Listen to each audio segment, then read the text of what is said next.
Hey guys, what's up? This is Bharat and today we are checking out the newly launched Sony Xperia XZ Premium. So let's get started.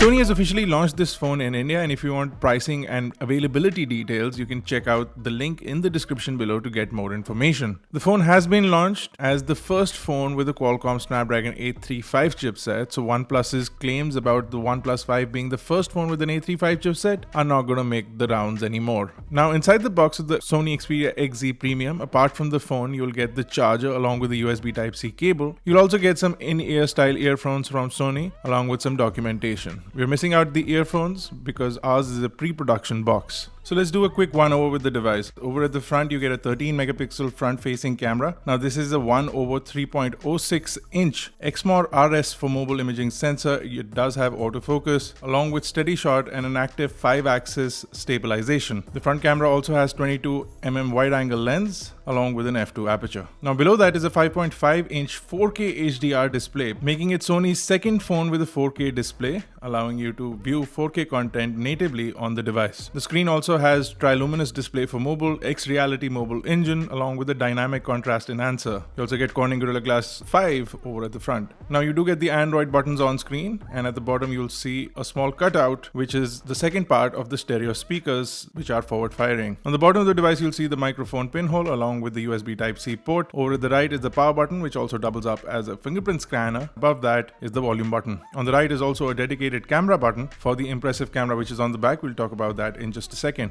On the top of the device is a standard 3.5mm headphone jack, thank God for that, along with a secondary noise cancellation microphone. Now over at the left is where the SIM tray is. Now you'll get a dual SIM plus micro SD card hybrid option along with a single SIM plus micro SD card option in certain parts of the world. Now over at the back you'll see a 19 megapixel motion eye camera. It does have a 1 over 2.3 inch Exmor RS sensor for mobile along with a 1.22 micron pixel size. You do get a 25mm wide angle lens which is a Sony G lens, and you get an f2 aperture on the device. You do get 5-axis image stabilization. It can shoot 4K video along with 960 super slow motion video which we've checked out in the past as well. So a total of 960 FPS can be natively recorded on the device. Now the back is extremely glossy.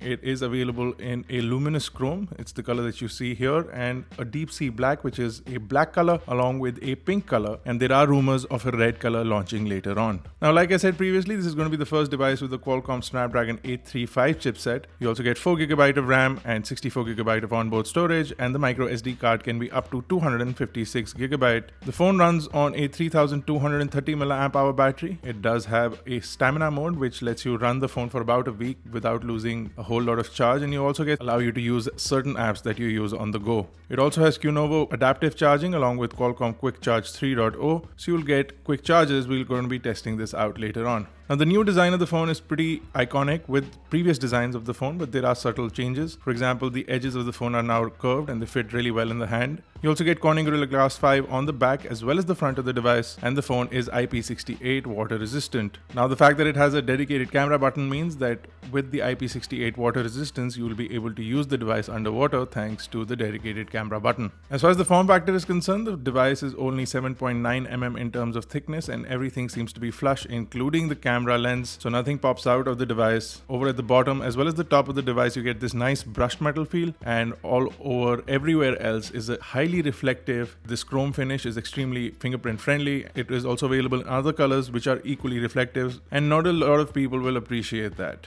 Now, as far as the operating system is concerned, the device does run Android Nougat out of the box, Android 7.1.1, which is great, completely clean. You only get the Sony Live app and a bunch of preloaded game download apps, but apart from that, the user interface is clean, no apps whatsoever, and the overall performance and speed of the device seem to be really good. It also seems that Sony's managed to clean out the user interface and make it a lot smoother on the XZ Premium. If you launch the camera, you see some of the old issues with the camera that that the 4K video recording sits on a separate app. I would have liked to see it on the main video recording option, but on the main video recording option, you can shoot 1080p video at 60 frames per second, along with 1080p video at 30 frames per second. Now, some of the interesting features that the Sony app has, including steady shot and object tracking, it can be only enabled at 30 frames per second, which again is a sort of disappointment because all of these features should have been on the main 4K video camera. You also get a full manual mode on the device, which can come in handy for somebody who's looking for getting more control on their images. Now, of course, the phone shoots 19 megapixel shots in 4:3 or 17 megapixel shots in 16:9. So if you want a wider shot, you'll need to lose about 2 megapixels from your resolution.